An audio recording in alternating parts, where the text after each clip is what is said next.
자, 열왕기하 12장입니다. 6절에서 8절까지 있는 말씀 같이 한번 봅시다.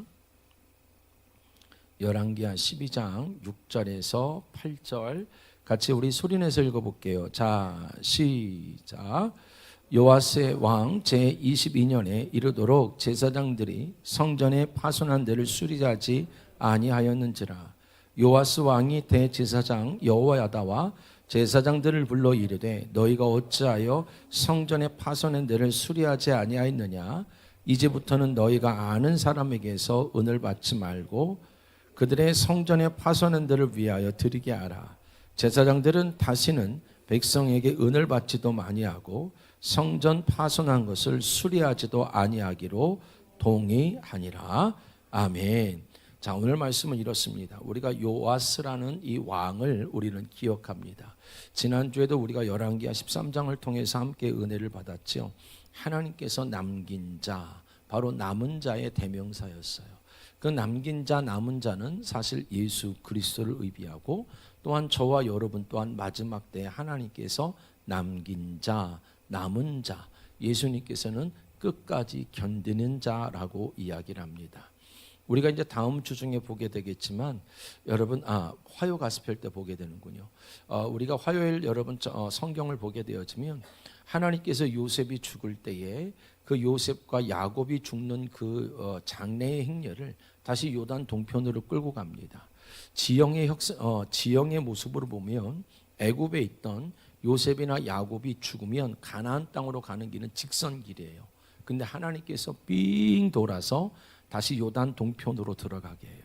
바로 뭐냐면 하나님께서는 이스라엘이라고 대표되는 이스라엘 전체를 이와 같은 삶으로 인도하겠다라는 예표로 직선길이 아니라 한 바퀴를 삥 돌아서 다시 요단 동편으로 해서 가나안을 정복하는 길로 하나님이 그들을 끌고 가겠다라고 이야기를 해요.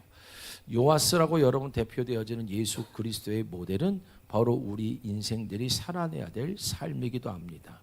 그래서 하나님께서는 남긴 자가 있고 남은 자가 있어요. 그런데 재밌는 것은 하나님께서 그 과정 속에 왜 이런 일을 택하셨냐면 떨궈내기 위해서 그래요. 뭐 하기 위해서요? 떨궈내는 거예요. 그래서 어떤 자라 불러요? 남은 자, 남긴 자, 끝까지 견딘 자라고 얘기해요. 하나님은 그 긴 과정을 통해서 하나님이 계속 떨궈내겠다는 겁니다. 하나님은 거기서 진짜 남은 자, 남긴 자, 끝까지 견디는 자가 가나안에 들어가는 모습을 통해서 이 세상에 우리에게 주어지는 여러 가지 어려움, 때로는 환난, 때로는 하나님이 주시는 부, 하나님이 주시는 물질, 거기에서 하나님이 자꾸 떨어뜨리는 거예요. 자꾸 떨어뜨리는데 그 중에 몇몇은, 그 중에 어떤 한 부류는 그럼에도 불구하고 하나님의 은혜가 입혀져요. 그래서 떨어질 것 같은데, 떨려질 것 같은데, 떨궈질 것 같은데 오히려 그 속에서 더 큰 은혜를 받고 그 긴 과정을 끌고 가게 하시는 하나님의 구원의 역사가 있습니다. 여러분, 우리에게는요, 이 요아스를 통해서 예수 그리스도의 남은 자의 구원을 이야기를 하기도 해요. 그러면서 우리가 이렇게 남겨진 자로 살기를 원하는데 요아스 시대에 하나님은 어떤 일을 하고 있냐면 1절에 보니까 예후의 제17년에 요아스가 왕이 되어 예루살렘에서 40년간 통치하니라. 그의 어머니의 이름은 시브야라 부엘셰바 사람이더라 라고 말합니다. 자, 왜 여러분 그의 어머니는 누구다라고 쓰면 그만일 텐데 어디 사람이라 그러죠? 부엘셰바 사람이다. 일부러 여러분 성경은 기록하는 거예요. 이 부엘셰바라는 단어는 성경에 자주 등장하는데 부엘셰바 그러면 제일 먼저 등장했던 데가 어디냐면 여러분 창세기예요.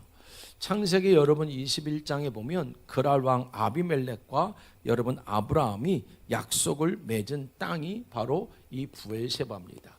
다시 말해서 아브라함은 흉년이 올 때 그의 아내를 여러분 왕에게 넘겨버린 드디어 여러분 두 번째 왕이었던 바로 그랄 왕 아비멜렉에게 자기 아내를 넘긴 자였는데 하나님이 그에게 간섭하셔서 그는 선지자다라는 표현을 해요.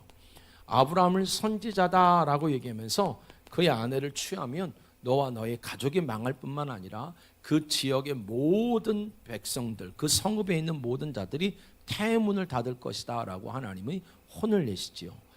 여러분 그 당시에 태문을 닫는다는 건 저주였어요. 생명이 더 이상 이어지지 않는 사망으로 끝나는 인생으로 너희는 끝날 것이다. 그때 여러분 그 아브라함의 됨됨이가 아니라 아브라함에게 나타난 아브라함의 도덕성과 윤리성과 기질과 리더성을 보는 것이 아니라 아브라함에게 나타나는 하나님과 여러분 그랄 왕 아비멜렉은 조우할 수밖에 없었어요. 꿈에서나마. 근데 그게 너무나 큰 위기로 다가왔죠. 그러니까 아브라함의 됨됨이는 별거 아니었는데 아브라함에게 누가 나타났어요? 하나님이 나타났어요. 그래서 한 나라의 그랄 왕이라는 왕이 한 사람과 언약을 맺습니다. 우리를 보호해다오. 우리를 좀 지켜다오. 당신의 하나님으로부터 우리를 좀 지켜다오라고 약속을 맺은 땅이에요. 신앙생활은 이겁니다. 얼마나 내가 뭘 잘 알고 남들보다 기질이나 남들보다 뛰어나거나 남들보다 괜찮은 사람이 되는 것이 아니라 그 사람에게 하나님이 나타나고 있냔 말이에요. 하나님이 나타나 보이진 않는데 하나님이 있는 것처럼 말하게 되면 그걸 위선, 가면이라고 얘기를 하겠죠. 여러분 그 하나님과 나타난 곳에서 여러분 하나님과 바로 이 아브라함과 그랄 왕이 바로 언약을 맺은 장소예요. 다시 말해서 이스라엘 백성들에게 이 부엘셰바라는 장소는요 다른 여러분 이야기를 하는 것이 아니라 믿음의 조상들이 하나님과 언약을 맺은 장소이고 이 장소는 어떤 은혜가 있냐면 다윗 왕조의 정통성이 요시아에게 있다라는 걸 보여주기 위해서 부엘셰바 하나님의 언약의 사람이다. 근데 더 놀라운 것은 이 언약의 사람이라는 것은 또 다른 어떤 의미냐면 남유다의 신앙을 유산으로 이어받은 자 이런 뜻이기도 해요. 아멘. 남유다의 신앙을 뭘로 이어받았어요? 유산으로요. 그러니까 여러분 한 사람이 느닷없이 여러분 신앙이 생기는 건 아니에요. 느닷없이 기질이 생기는 건 아니었어요. 그 속에서 하나님께서 믿음의 유산, 바로 이 부엘셰바라는 건 믿음의 유산에 유다에게 허락한 믿음의 유산에 이어진 자다. 그리고 하나님의 언약의 백성을 바로 이어가는 자의 어머니로부터 그 믿음 또한 이어받은 자가 누구라고요? 바로 요시아다 이렇게 얘기를 하는 거예요. 여러분 우리가 신앙생활 속에서요 교회를 다니는 것과 믿음의 유산이 있는 것과는 하늘과 땅 차이겠죠. 여러분 교회에서 여러분 봉사했던 기질이 있는 것과 여러분 하나님의 정통성을 가진 사람이 되는 것은 하늘과 땅 차이예요. 근데 이들을 다 요시아를 누구라고 부른다고요? 이 요시아 왕을 하나님께서는 어떤 자요? 남은 자라고 말해요. 거꾸로 말하면 하나님이 남긴 자라고 표현하고 예수님께서는 신약에서 끝까지 뭐 하는 자요? 견디는 자라고 말합니다. 그들의 기질로 남거나 그들의 꾀로 남긴 자가 되는 것이 아니라 끝까지 버틸 수 있었던 것이 아니라 하나님의 은혜가 입혀지고 나니 아멘. 하나님의 은혜가 입혀지고 나니 그들이 여러분 그와 같은 삶의 믿음의 정통성을 이어받은 계보가 됐다라는 거예요. 여러분이 요시아를 통하여 하나님이 하시고 싶었던 일이 있었어요. 그러면서 하나님이 보여주고 싶었던 게 그 믿음의 유산, 믿음의 정통성이 요시아 개인에게 있는 기질이나 능력이 아니라는 걸 보여주는데 2절 같이 봅시다. 자, 2절 시작. 요시아는 제사장 여호야다가 그를 교훈하는 모든 날 동안에는 여호와 보시기에 정직히 행하였으나. 자, 예수 그리스도의 예표이지만 우리의 모습이기도 한 거예요. 그런데 이 왕은 대리자라 그랬잖아요. 항상 나가드. 그래서 왕은 통치자라는 개념이 아니에요. 대리자입니다. 왕과 같은 제사장이라는 건 여러분이 능력받아서 여러분의 기질대로 달란트대로 하고 싶은 대로 사는 삶이 아닙니다. 하나님이 어떤 자라고요? 대리자예요. 예수 그리스도의 생명으로 예수 그리스도로 말미암아 하나님과 이어진 자들이, 다시 말해서 하나님께 뿌리된 자들이, 그래서 여러분에게 나타나는 표정, 인격, 삶의 모습이 여러분의 죄성에서 뿌리에서 나오는 거라면 그거는 아무리 옳은 일이라도 하나님 보시기에는 좋지 않습니다. 하나님께서 원하는 건 단순한 행위가 아니에요. 몇 개를 잘 지키는 게 아니라 뿌리를 자꾸 찾는단 말이에요. 여러분의 기질의 뿌리가 인간에서 나왔다 할지라도 예수 그리스도를 믿는 순간 예수 그리스도를 통하여 우리는 어디에 뿌리를 둔 자예요? 하나님께요. 하나님께 뿌리를 둔 자라면 지금 내게서 나오는 일들이 내가 뿌리가 지금 어디서 나오는 일인가? 여러분 이거를 잘 여러분 살펴보시는 신앙생활이 돼야 돼요. 이거를 성경에는 쓴뿌리라고 얘기하기도 하잖아요. 그걸 가지고 여러분 교회에서 기질을 부리거나 그걸 가지고 여러분 리더십이라고 착각해버리면 교회는 열매가 없어져 버립니다. 자고로 여러분 교회는 어떤 자들을 통하여 하나님이 역사하시고 은혜를 주시냐? 누구를 통하여 이 믿음의 정통성, 복음의 정통성을 이어가느냐? 누구한테 뿌리를 둔 자요? 하나님께 뿌리를 둔 삶의 모습이 있기를 축복합니다. 그 하나님이 나타났다는 건 대단한 성과가 아니라는 거예요. 여러분을 통하여 때로는 성품을 통하여 말을 통하여 우리가 여러분 어떤 작은 모습을 통하여서 내 뿌리가 어디서 나온 거지? 지금 이런 행동이 어디서 나온 거지? 쟤 때문에 기분 나빠서 쟤 들으라고 아니면 내가 지금 더워서 이건 죄에서 나온 뿌리잖아요. 그건 여러분 나만 힘들어지는 게 아니라 주변에게 전부 쓴뿌리를 던집니다. 그래서 어떤 사람과는 같이 있는 것이 불편한 사람이 있어요. 왜냐하면 자꾸 죄의 뿌리를 뿌려요. 죄에 여러분 쓴뿌리를 자꾸 던져요. 누군가는 원래 그렇게 태어나진 않았어요. 원래 그런 사람은 아니에요. 그런데도 불구하고 자기의 성품과 자기의 인격과 자기의 말과 신앙적인 결단, 나의 취향, 여러분 내가 하고 싶은 이런 기질들을 자꾸 내 이 뿌리가 어디서부터 나오는지 살펴보는 사람이 있죠. 왜냐하면 최소한 적어도 저와 여러분이 하나님께서 이 땅에 살게 하는 동안에 이 은혜를 받으려면 아니 언약에 하나님이 약속한 자의 주인공으로 불렸을 건 아닙니까? 아멘. 자격과 상관이 없으니까요. 하나님의 언약에 여러분 하나님의 주인공이에요. 브에르시바 사람이란 말입니다. 우리는 여러분 아브라함처럼 됨됨이는 어떠할지 몰라요. 우상의 뿌리에서 나왔을지도 몰라요. 그런데 그거와 상관이 없어요. 여러분이 우상의 뿌리를 가지고 끊임없이 나는 그럴 수밖에 없어. 더워서 그랬던 거예요. 아니요. 전부 쓴 뿌리입니다. 그건 여러분의 집에서나 뿌리셔야 돼요. 왜냐하면 다른 사람의 인생들도 망가져요. 여러분 이건 매우 중요한 거란 말입니다. 지금 내게서 나오는 일들을 한 번도 생각을 안 해보시는 분들도 있어요. 생각해보세요. 진짜 막 사는 거예요. 그거는. 지금 내게서 나오는 이 열매가 어디를 뿌리를 두고 나오는 거지? 그러니까 여러분 제가 그런 얘기를 했어요. 누구랑 이번에 대화를 누군지 정확히 내가 기억을 못 하겠는데 여러분 이 세상 사람들도 깨닫고 사는 게 뭐냐면 억지로라도 친절할 필요가 있어요. 아멘 하시옵소서. 억지로라도 친절할 필요가 있어요. 그게 여러분 예수를 안 믿는 사람들에게도 나타나는 여러분 문화현상이란 말이에요. 근데 세상보다도 뒤처진 교회라는 작은 공동체 안에서 그걸 나의 영향력이라고 착각하는, 영향을 끼치려고 애를 쓰는 하나님이 기뻐하실 리가 없지요. 잘라내시죠 결국에. 여러분 참 중요한 겁니다. 왜냐하면 여러분의 인생 자체가 꼬이기 때문에 그래요.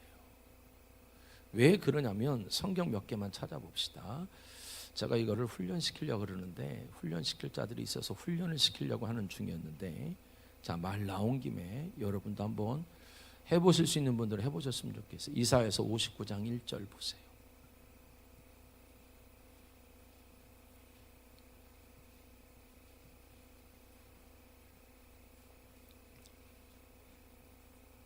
자, 이사야서 59장 1절입니다.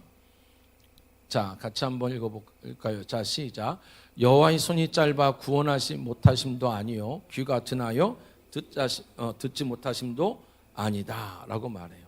하나님께서는 여러분 우리를 구원하시고 역사하시는데 하나님이 여러분 그렇게 못하실 분이 아니다 라고 주님은 이야기를 하죠. 그러면서 그 죄가 바로 뭐냐면 3절을 같이 보세요.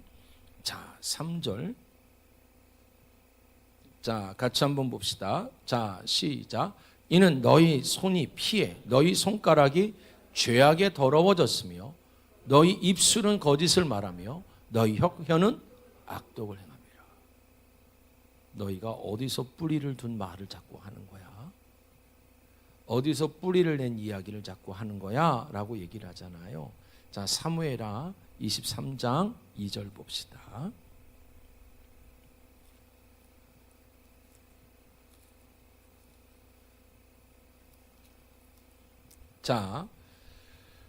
자, 같이 한번 읽어봅시다. 23장 2절입니다. 자, 시작. 여호와의 영이 나를 통하여 말씀하시며 그의 말씀이 어디 있대요? 다윗이 자기 평생의 형통하면 딱 하나 했대요. 하나님의 영, 이 성령은 여러분 구약에서 하나님의 신은 말을 말해요. 말. 하나님의 신은 어떻게 역사하냐면 말로 역사해요. 그래서 여호와의 영이 나를 통하여 뭐 하신대요? 말씀하신대요. 그게 어디 있대요? 혀예요. 그럼 어디를 뿌리로 둔 말을 자꾸 하고 계시는 거예요?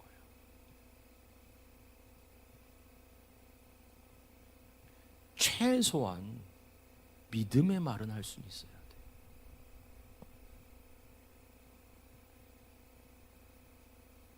왜냐하면 그건 하나님의 영이 하시는 일이 아니란 말입니다. 성령의 역사가 필요하다며요.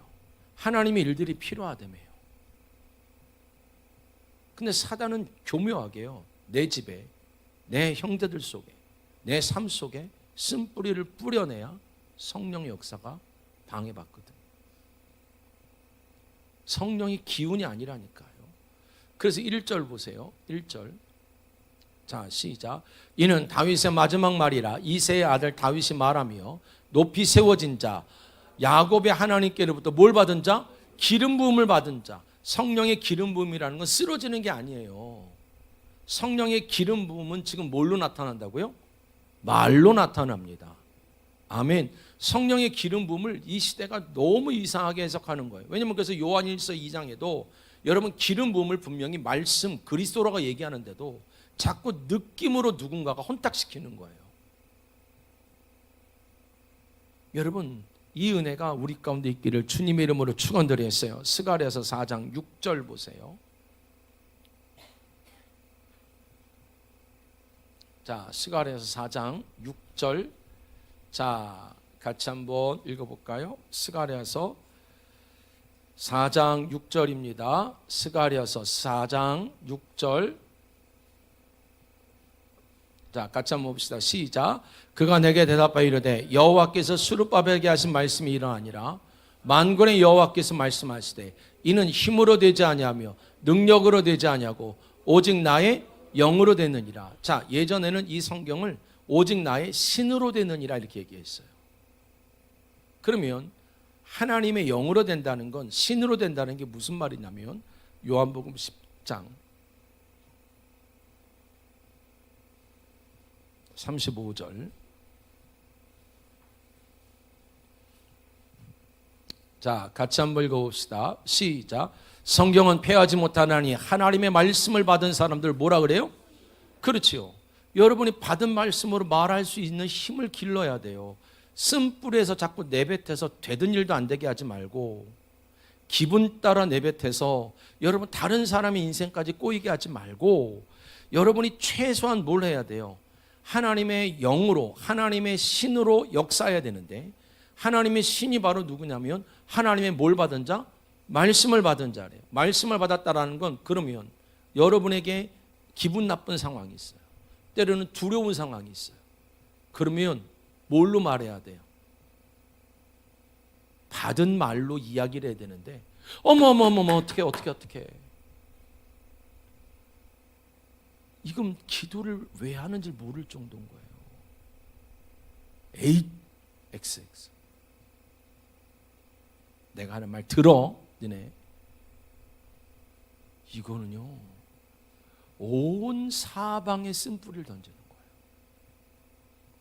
최소한 여러분 하나님의 말씀으로 말한다는 건 여러분이 말씀을 줄줄줄 꿰고 있지는 않지 않습니까? 그러면 최소한 뭐 할까요? 생각은 하고 말하겠지. 기분 따라 망해서 안 되는 거예요. 지난주에 뭐라 말씀하셨지? 주님이 기도할 때 나한테 뭘 말씀하셨지? 조금 여러분이 그래서 성경을 암송해야 되는 이유가 그거예요. 제가 오늘 아침에 다시 말씀을, 오늘 아침에도 그러더라고요. 얘들이 아빠는 어차피 원고대로 안 할 거니까 원고대로 못해요. 하나님의 신실하심이란 단어가 하나님이 나한테 주셨어요. 아, 하나님의 신실함으로 저걸 사명이라고 저렇게 전화를 하고 있네. 해야지. 여러분의 인간적인 마음으로는요, 뭐하러 해, 이제 그만해, 이렇게 되는데, 말씀이 임하니까 뭘로 먼저 말을 해요? 말로 고백을 해요. 그래서 너희가 마음으로 믿어 어디에 이르고요? 의에 이르고. 입으로. 이건 신앙생활의 가장 핵심이고 기본이고 A, B, C, D예요. 지난주에 여러분에게 주신 말씀이 기억나는 게 있어요? 그걸로 말을 하셔야죠. 여러분이 기도하면서 하나님이 깨닫게 하신 말씀이 있어요? 그걸로 말을 하셔야지요. 기분을 따라하면 기분 따라 힘들어집니다. 생각을 해보세요. 여러분 인생에 기분 좋은 날이 몇 분이나 될 것 같은가?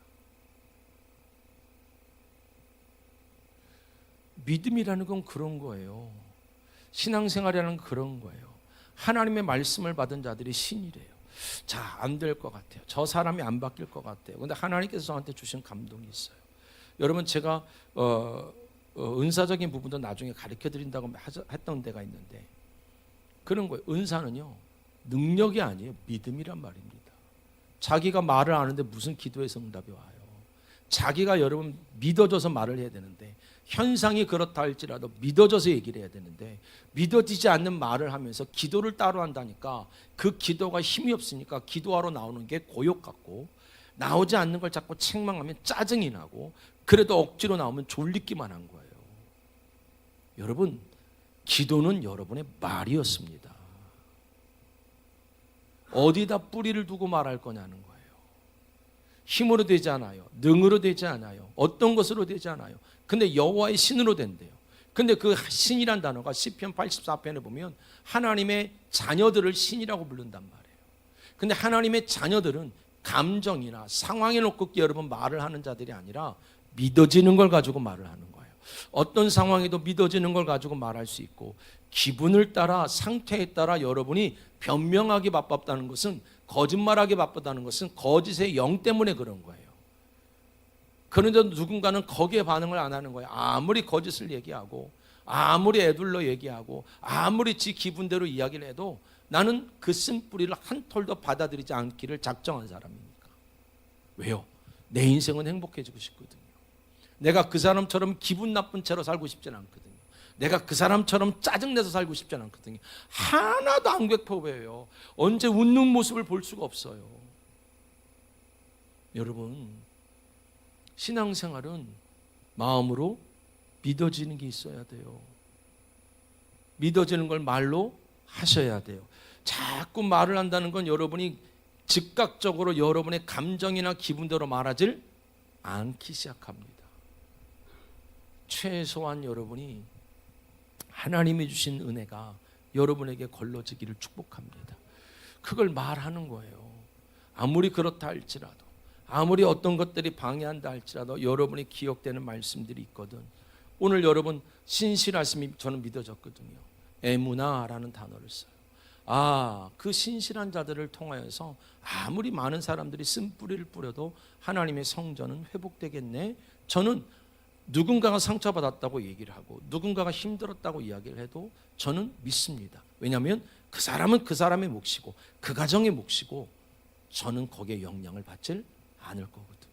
왜냐하면 여호와의 신실한 자들, 얼마나 여러분 작은 일에 순종된 자들, 감사로 여러분 헌신된 자들, 여러분 어떻게든 여러분 다른 사람의 편의를 위해서 자기의 불편함을 당연하게 여겼던 사람들의 그 신실함으로 여러분 교회는 회복되고 성장될 걸 나는 믿는단 말입니다.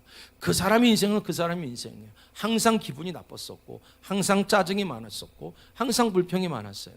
어떻게 말해도 바뀌지 않는 건 성령이 하실 일이지 제가 할 일은 아닌 것 같아요. 여러분, 어떤 상황에도 믿음으로 말을 하셔야 돼요. 성경은 공부하는 게 아니란 말입니다. 하나님의 약속한 그 계승을 이어가는 거예요. 여러분이 그것을 생각할 줄 알아야 돼요. 되는 대로 말하고 느끼는 대로 말하는 게 아니라 믿음으로 말하는 은혜가 있기를 축복합니다. 그 믿음의 역사가 세상은 어떠할지 몰라도요, 그 사람들의 인생은 어떠할지 몰라도요, 이 믿음의 말을 하는 사람을 이겨낼 수가 없어요. 옆 사람한테 인사합시다. 너무 놀라지 맙시다.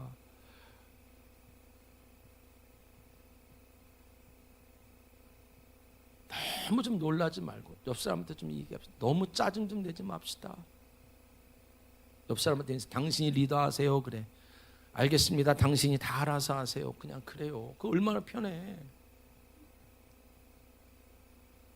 여러분, 그 뭘 하고 싶은 사람들이 짜증이 많은 거예요. 그냥 냅둬줘요. 그냥 그렇게 하세요. 저렇게 하세요. 알아서 하세요. 근데 책임은 지셔야 돼요. 이렇게 하면 돼요. 여러분이 속지 않았으면 좋겠어요. 신앙생활이 어려운 게 아니란 말이에요. 왜 교회는 자꾸 말에 관한 이야기가 많으냐면 말 조심하라는 얘기가 아닙니다. 내가 뭘로 말하냐는 거예요. 나는 하나님이 이렇게 하신다고 성경에 약속하셨으니 나는 이렇게 오늘도 말합니다. 근데 그 말하는 걸 보게 되는 줄 믿습니다. 말하는 걸 보는 거예요. 말하는 걸. 아멘. 여러분, 되게 중요한 거예요. 어디다 뿌리를 두고 있냐는 거예요. 어디다 뿌리를 두고 나는 생각을 하고 있고, 어디다 여러분 뿌리를 두고 말할 줄 알고, 어디다가 여러분 뿌리를 두고 나는 행동하냐는 거예요. 많은 사람들이 병들었을 때 여러분 낫습니다. 그래도요, 본인들이 아직 안 낫거든요. 그래요. 지 말대로 안 낫는 거예요. 아무리 하나님이 낫다 그래도 안 낫는 거예요. 왜냐하면 뿌리가 어디냐면 자기니까. 뿌리가 주님이 안 돼요. 여러분, 참 이게 안타까운 삶의 현장이죠. 근데 여러분, 하나님께서 그래서 이렇게 말하는 거예요. 여러분 열왕기하 12장 2절에 보니까 요시아가 정직행했대요. 근데 언제 정직행했냐면 여호야다가 그를 교훈하는 모든 날. 자, 뿌리를 뒀어야 돼요. 자, 신앙의 전통성을 꼭 이어길 바랍니다. 하나님의 나타나시는 가정들 되셔야 돼요. 근데 여러분들이 이 남은 자, 남긴 자, 견디는 자에게 나타나는 특징이 뭐냐면 로마서 10장 9절에 마음으로 믿어 의에 이르고 입으로 뭐 한다고요? 시인하여 구원에 이르는 거예요. 어떤 상황에도 여러분은 이번 주에 주시는 말씀 안에서 여러분이 붙들고 살 말씀이 있으셔야 되고, 그 말씀으로 말을 하셔야 돼요. 그 말씀으로 말을 한다는 건 그 말씀으로 뭐 하기 때문에? 생각하기 때문에 말이 나와요. 여러분의 생각은 믿음이 돼야 돼요. 여러분의 생각이 쓴뿌리면 쓴뿌리밖에 안 나와요. 삶이 매우 쓰단 말입니다. 근데 그럼에도 불구하고 여러분의 믿음의 말이 나오면 반드시 믿음의 일을 보게 됩니다. 그냥 내비둬요. 그 사람 바꾸려고 하지 말고, 그 가정 바꾸려고 하지 말고, 여러분 신앙은 나예요. 나. 하나님과 나와의 관계부터 회복되어져 다른 사람을 돕는 거지, 내가 여러분 다른 것에 영향을 받는데 다른 사람을 도와줄 수는 없어요. 어떤 상황에도 여러분은 붙들 말씀이 있으셔야 되고, 어떤 상황에도 하나님이 깨닫게 하신 은혜가 있으셔야 되고, 어떤 상황에도 여러분 거기서 입으로 고백해 내셔야 돼요. 신기한 게 여러분이 그렇게 믿음으로 고백해 내잖아요. 여러분의 기분이 바뀌어요. 기분이 나쁘다는 건 신앙이 옳지 않다는 거예요. 신앙이 여러분 옳지가 않아요. 나 기준이라서 그래요. 나 기준. 그러니까 보세요. 그러면서 하나님께서 이 요시아 왕이 믿음을 지켰던 이유는 제사장의 말을 들었기 때문이래요. 똑같죠. 제사장은 여러분 누구와의 관계를 맺은 거예요? 하나님과의 관계 속에서 그는 하나님 앞에 어떻게 했다고요? 정직행했대요. 이 정직행했다라는 게 속이지 않았다는 얘기가 아니라, 성경에서 정직행했다는 것은요, 바로 자기를 의지하지 않고 바로 하나님을 통하여 전해주는 제사장의 말을 바로 하나님을 의지할 수밖에 없는 상태가 됐음을 하나님은 정직하다고 말해요. 누굴 의지해요? 하나님을 의지하는 거예요. 가장 유명한 한 다윗이 있죠. 다윗이 여러분 왕이 된 다음에 하나님 마음에 합한 자라는 사료를 들었어요. 사람들은 다윗이 온전해서 완전해서 그런 줄 알았는데, 하나님은 다윗에게 사무엘하 11장과 12장에 보면 밧세바, 우리아의 아내 밧세바를 간음하는 사건을 통하여서 다윗의 온전함을 이야기하질 않아요. 시편 51편에 가면 다윗은 상한 심령을 얘기하죠. 자기가 모태의 죄 중에서 태어났다고, 믿음 안에서 태어나지 않았다고, 어머니로부터, 어머니 뱃속에서부터 죄로 지어진 자라고. 그래서 자기는 하나님을 의지하지 않고는, 그 뿌리가 바뀌지 않고는 자기에게는 선한 것이 하나도 나올 수 없음을 깨닫는 과정을 발견해요. 그걸 하나님이 시편 51편에 상한 심령이라고 말하는데, 그 상한 심령이 바로 뭐냐면 하나님 보시기엔 어떻게 행하여? 정직해요. 그래서 시편 51편에 다윗이 하나님께 찬양하며 고백했던 게 바로 뭐냐면, 내 안에 정직한 영을 새롭게 하소서. 하나님, 내 모태에서 나온 뿌리로는 살 수가 없네요. 내 뿌리가 예수 그리스도를 믿음으로 말미암아 원주에서 뽑혀서 하나님께 뿌리를 둔 자, 시냇가에 심은 나무가 된 줄 믿습니다. 근데 사단은 자꾸만 우리가 육을 입고 있는 동안에 죄의 뿌리를 계속 뻗치게 만들어요. 사랑하는 성도 여러분, 여러분의 영적인 싸움을 이겨내기를 축복합니다.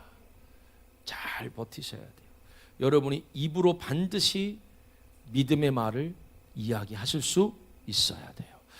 여러분이 성경을 읽다가 그 말씀이 여러분에게 와닿으면 그 말씀으로 지금 상황을, 내게 일어나는 오늘의 일들을 말하실 수 있어야 돼요. 그 신이, 그 영이, 그 말이 다스리는 겁니다. 그래서 하나님의 말씀을 받은 자가 하나님의 자녀라는 걸 드러내시겠다는 거예요. 신앙생활은 여러분 기도만 하는 게 아니란 말입니다. 기도가 자기 안타까움으로 하나님께 사정을 아뢰는 건지, 그 기도를 통하여 여러분 믿음이 생기기를 주님의 이름으로 축복합니다. 이건 매우 중요한 문제지요. 그런데 여러분 보세요. 요아스의 신앙이 쉽게 무너집니다. 17절과 18절 보세요. 자, 17절과 18절입니다. 자, 시작.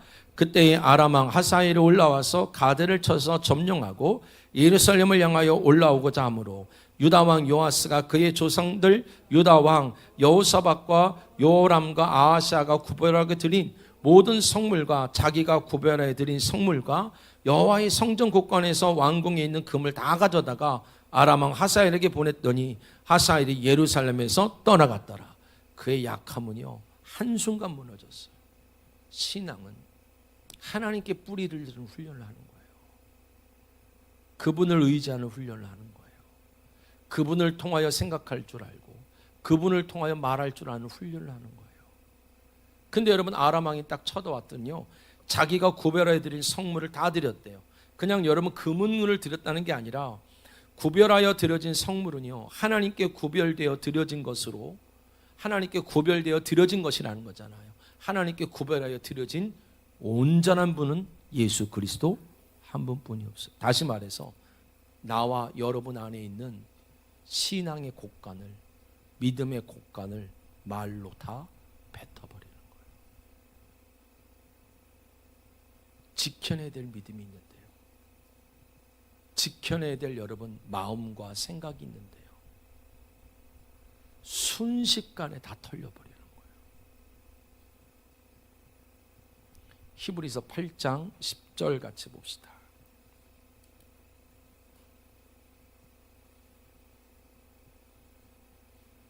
자, 같이 한번 봅시다. 자, 시작. 또 주께서 이르시되 그날 후에 내가 이스라엘 집과 맺을 언약은 이것이니 내 법을 그들의 생각에 두고 그들의 마음에 이것을 기록하리라.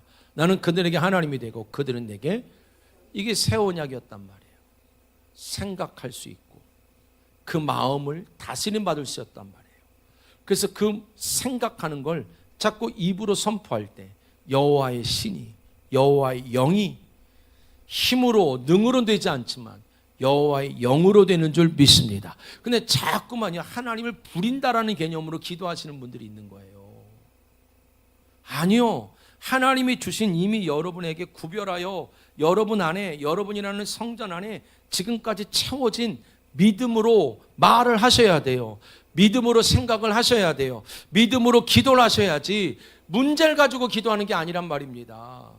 여러분에게 나타나는 상황은 어떠할지 몰라도, 여러분의 인생 속에 펼쳐지는 상황은 어떠할지 몰라도 그거는 여러분을 넘어뜨리기 위한, 미혹하기 위한 것이란 말이에요. 그렇다면 하나님이 구별하여 여러분 안에 예수 그리스도를 드려놨단 말이죠. 구별하여 드려진 성물로 예수가 들어왔단 말이죠. 그러면 여러분의 마음 안에 있고 생각에 있는 믿음으로 기도하실 수 있어야 되고, 믿음으로 말로 다스리기를 주님의 이름으로 축원드리겠어요. 여러분, 그때 여러분에게 나타나는 생각과 마음의 변화를 체험해 보셔야 돼요. 엄청납니다.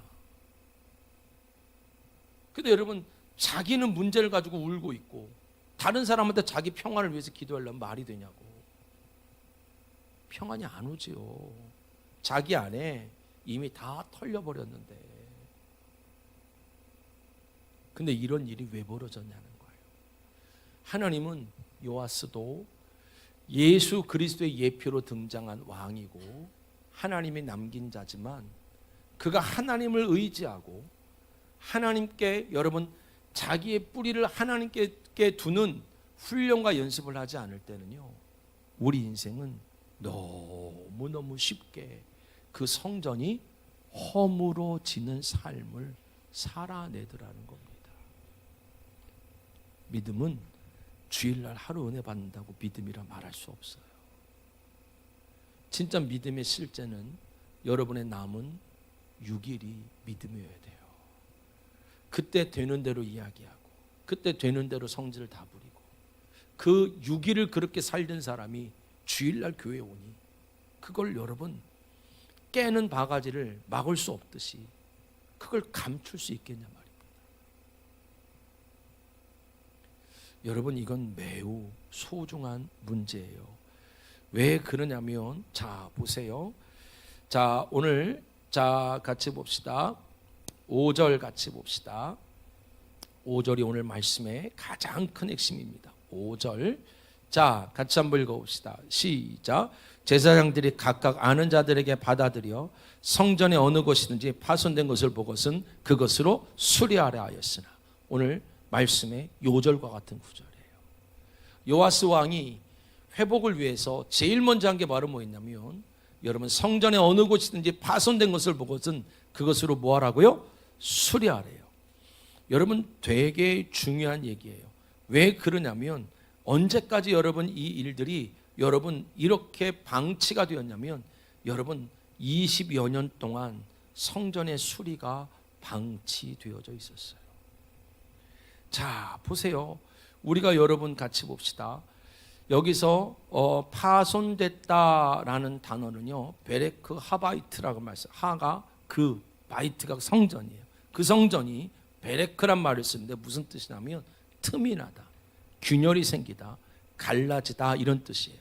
이 말은 무슨 말이냐면, 단순히 벽에 좀 금 같네, 틈이 났네, 이게 아니라 어디서부터 흔들려 버린 거냐면, 여러분, 기초공사가 흔들려서 건물이 지금 뭐 하고 있는 거냐면 균열이 나고 깨지고 틈이 났다는 거예요. 우리의 신앙은요, 뿌리로부터 와요. 내 삶의 열매는요, 뿌리로부터 오는 거예요. 여러분, 근데 뿌리를 여러분 돌아보질 않아요. 신앙생활은 여러분 이 뿌리가 얼마나 위험한 건지 다윗이 철저하게 깨달은 게 바로 뭐냐면, 나의 뿌리는 엄마로부터, 엄마가 나쁘다는 얘기가 아니죠. 엄마의 뱃속에서부터 죄로 시작됐구나. 그 기질대로 살았다가, 그 기질대로 말하고, 그 기질대로 판단했다간 내 삶은 전체가 무너질 수 있네. 너무 감사한 것은 내가 예수 그리스도를 통하여 누구한테 뿌리를 뒀어요? 하나님께 뿌리를 뒀어요. 생각할 수 있는 기능을 주셨고, 마음에 믿어지는 은혜를 주셔서 나에게 주신 믿음대로 내 상황이 어떠하든 당황하지 않고 두려워하지 않고 염려하지 않으며, 여러분, 우리가 그 어떤 상황도 다스릴 수 있는 힘을 받았는데, 여러분의 마음으로 믿어지는 것을 입으로 시인하는 겁니다. 사랑하는 성도 여러분, 어느 정도로 무너졌습니까? 어느 정도로 무너져서 여러분 우리의 삶이 이렇게 어려운 지경까지 왔냔 말이에요. 근데 여러분, 놀라운 것은 그럼에도 불구하고 하나님께서 그 속에서 어떤 사람들을 통하여 이 일들을 회복하시냐면, 자 15절 같이 봅시다. 자 15절, 자 같이 한번 볼까요? 자 시작. 또 그 은을 받아 일꾼에게 주는 사람들과 회개치 아니하였으니 이는 그들이 성실히 일을 행하였음이니라. 어떤 자요? 성실한 자. 에무나라는 단어를 써요. 신실함. 근데 그 신실한 단어는 누구한테 쓰는 단어냐면 하나님께요. 누구한테 뿌리를 둔 신실함이에요? 하나님께. 하나님께 뿌리를 둔데 신실하지 않다는 건 뿌리가 다른 데 밖에 있어요.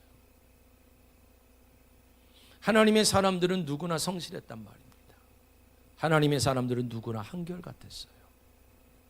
근데 하나님이 누구를 통하여 이 성전을 하나님이 역사하느냐?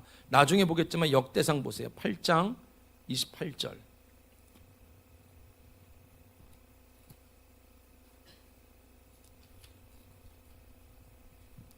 자, 같이 한번 읽어봅시다. 자, 같이 한번 읽어볼까요? 시작. 그들은 다 가문의 우두머리였던 그들의 족보의 우두머리로서 예루살렘에 거주하였더라. 그 당시에 예루살렘은 황폐한 곳이, 다 무너진 곳이에요. 모두가 70년이 끝나서 돌아오라 그러니까 싫은 거예요. 정착됐거든요. 너무 편하거든요. 지금 어쩌면 여러분 제가 보기에는 울산에 계신 분들이 그런 것 같아요. 천여 명 모이던 교회에 다니다가 시설이 다 돼 있던 곳에 다니다가 아무것도 없는 곳에 방송을 켜놓고 지금 예배를 드리고 있어요. 그런데 제가 오늘도 공지를 올렸거든요. 더 이상 그 누구도 초대하지 마라. 왜냐하면 이 예루살렘에 거주하다라는 게 그냥 거기 다녀라는 단어가 아니라 어떤 단어를 쓰면 야샤브라는 단어를 써요. 사명을 갖고 거룩한 장소에 머물다, 이런 뜻이. 하나님은 하나님의 나라를 회복시키시는데 다수가 필요했던 게 아니에요. 세상 말로 꼬셔서 올 수 있는 게 아니었단 말이에요. 뭐가 필요한 자? 사명. 사명이 필요한 자들이 정착하는 거예요. 사명감이 없이는 의미가 없어요. 다 무너진 곳, 다 폐허가 된 곳. 여러분, 다 무너진 것 같습니까? 여러분의 삶이, 여러분의 가정이 다 허물어졌습니까? 그런데 중요한 건 그걸 세울 수 있는 사명자가 필요하단 말입니다. 아무도 믿음으로 여러분 사명으로 돌보지 않는 집을, 그 가문을 어떻게 세운단 말입니까? 근데 그들의 모습을 보면 9장에 보면 여러분 뭐라고 말하냐면 22절 볼까요? 9장 22절입니다. 자, 같이 한번 읽어볼까요? 자, 시작. 택함을 입어 문지기가 된 자 모두 212명이니 이는 그들의 마을에서 그들의 계보대로 계수된 자요 다윗과 선견자 사무엘이 전에 세워서 이 직분을 맡긴 자라. 직분이란 단어, 맡겼다는 단어가 뭐냐면 에무나, 신실함이에요. 직분의 신실한 자. 근데 여러분 어떤 일이에요? 문지기죠. 다 주인공이 되고 싶어요. 근데 하나님은 그들을 통해 일한 적이 없어요. 주인공이 되고 싶은 사람들은 다 자기 뜻대로 한 데서 화가 나거든요. 문지기였어요. 그러면서 하나님이 또 26절에 이는 문지기의 우두머리 된 레위 사람이 넷이 중요한 직무를 맡아 하나님의 성전 모든 방과 곳간을 지켰음이니라. 여기서 말하는 중요한 직분이란 말이 에무나예요. 곳간을 지키는 거예요. 교회의 기물이 함부로 사용되나, 바깥으로 나가나, 개인의 용도로 쓰임받나, 누군가의 편리를 위해 쓰임받나, 사명을 가지고 지켜내길 축복합니다. 허물어뜨리는 사람들이 있고 지키려고 하는 사람이 있어요. 허물어뜨리는 사람은 그걸 자유라고 생각해요. 교회 와서 그것도 못해? 아니요. 지키는 사람은 사명 내서 지켜야 되는 거예요. 작은 일이 아닙니다. 누구를 통하여 하나님이 하시냐? 9장 보세요. 31절. 고라 자손 살룸은, 고라가 여러분 아시죠? 저주받았던, 거기서도 하나님이 남긴 자들. 고라 자손 살룸의 맏아들 mat대아라는 레위 사람은 전병을 굽는 일을 맡았으며 진설병이에요. 저 같은 말씀을 준비하는 자들. 신실함으로 누가 먹든지 안 먹든지, 여러분 끊임없이 준비하는 거예요. 전도사 때 여러분 많이 쓸 기회가 없잖아요. 근데 여러분 성일국을 100편 있었어요. 제가. 사람들은 하나님이 뭘 좋아하는지 몰라요. 신기할 정도로 신실함을 기뻐해요. 누가 쓰든 안 쓰든, 누가 쓰든 안 쓰든. 제 여러분 패드에 보면 아직 주일 설교 안 된 게 지금 16편이 있어요. 16주 동안 여러분, 넉 달 동안 여러분 주일 설교를 준비 안 해도 할 수가 있어요. 준비가 돼 있으니까. 그런데 또 할 겁니다. 또 할 겁니다. 왜요? 하나님은 나를 앞에 세우든 안 세우든 어떤 사람을 기뻐하신다고요? 신실한 자요. 여러분, 하나님께 성품을 두셔야 돼요. 누가 보든 안 보든 하나님은 대단한 사람들을 통하여 예루살렘을 회복하지 않았어요. 황폐 같은 곳에 신실한 자, 야샤부, 사명을 가진 자. 여러분이 이 믿음의 정통성을 이어가는 사명을 가진 자가 되셔야 돼요. 작은 일 같지만 여러분이 작은 일 속에서 하나님의 성품이 나오셔야 돼요. 아무도 알아주지 않는 여러분 아주 소소한 일에 하나님의 성품이 나와야 돼요. 사람들은 여러분을 불편하게 할 수 있고 사람들은 왜 그렇게까지 하냐고 말할 수 있겠지만 누가 보시기 때문에요? 하나님이 보시기 때문에요. 하나님은 대단한 사람을 통해 일을 안 해요. 그러니까 앞에서 막 뭐 하겠다면 냅둬요 그냥. 하나님은 그런 사람들을 통해 일하시는 게 아니란 말입니다. 작지만 아무 역할도 아닌 것 같지만 이게 뭐 큰 도움이 되겠냐라고 생각하지만 여러분 하나님은 신실한 자, 하나님께 뿌리를 둔 자, 하나님께 뿌리를 둔 성품의 대명사가 신실함이라면 하나님께 뿌리를 둔 생각, 하나님께 뿌리를 둔 말로 다스리는 자가 필요한 줄 믿기를 주님의 이름으로 축원드렸어요. 그래서 여러분 다시 열왕기하 12장 6절을 가보세요.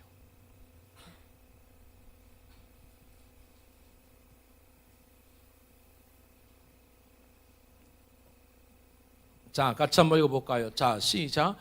요아스 왕 제23년에 이르도록 제사장들의 성전을 파손한 데를 수리하지 얼마나 여러분 오랫동안 방치하고 계신 겁니까? 23년이 되도록 제사장들이 그 당시에 여러분 성도들의 돈을 받았어요. 사람들이 통용하는 은이었다고 말하고 출애굽기 30장 11절부터 14절에 인두세를 말해요. 20세 이상 된 사람마다 성소를 향해 바치는 것. 그리고 각 사람의 몸값으로 레위기 27장 2절부터 8절에 받았다고 그러고 자원하여 드리는 은. 다시 말해서 하나님은 수없는 은혜를 부었어요. 얼마든지 자기 영혼을 돌보고도 남을 만큼 시간을 줬어요.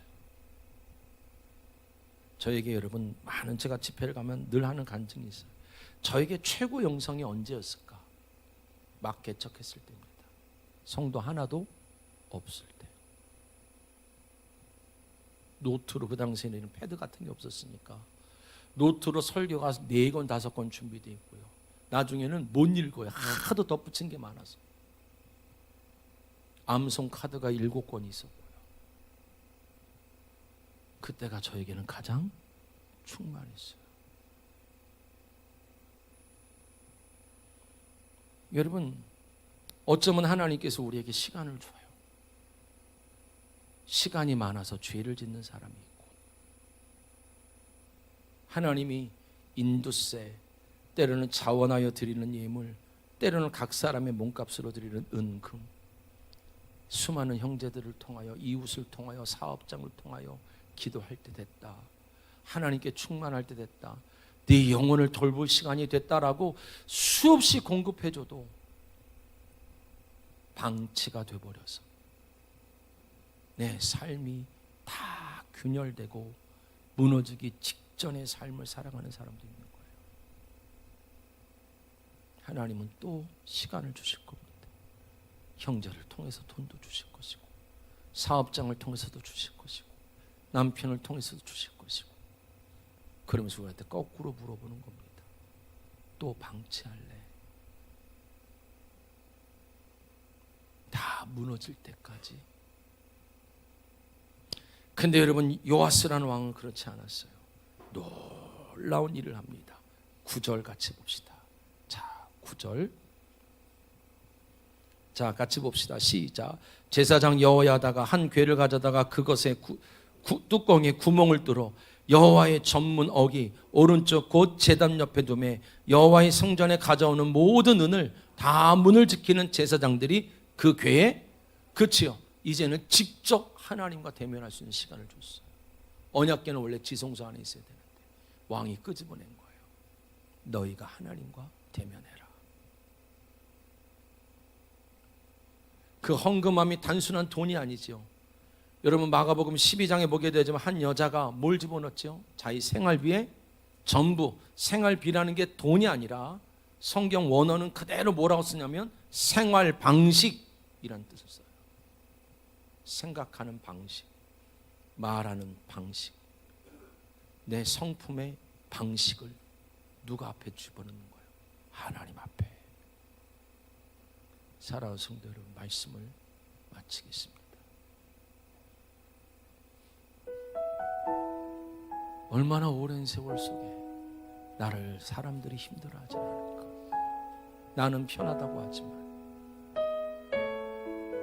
결국은 저와 여러분은 나 하나 잘 되는 자가 아니라, 제가 여러분 그런 얘기를 했어요. 세상 사람들은 배워서 남 주냐라고 말하지만 믿음은 배워서 남 주는 겁니다. 여러분의 생각 방식, 말하는 방식, 삶의 신실함이 바뀌면 여러분을 통하여 회복될 영혼들이 얼마나 많은지 모릅니다.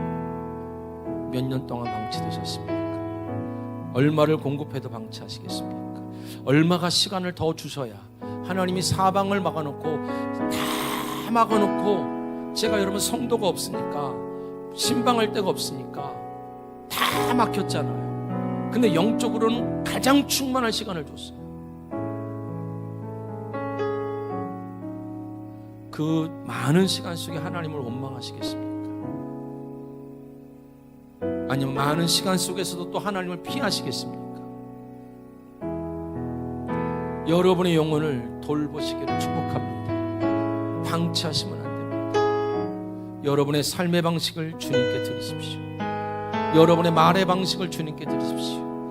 여러분의 생각의 방식을 주님께 드리십시오. 주님께 뿌리를 둬서 거기서부터 회복되는 우리 모두가 되기를 주님의 이름으로 축원드리겠습니다. 기도합시다.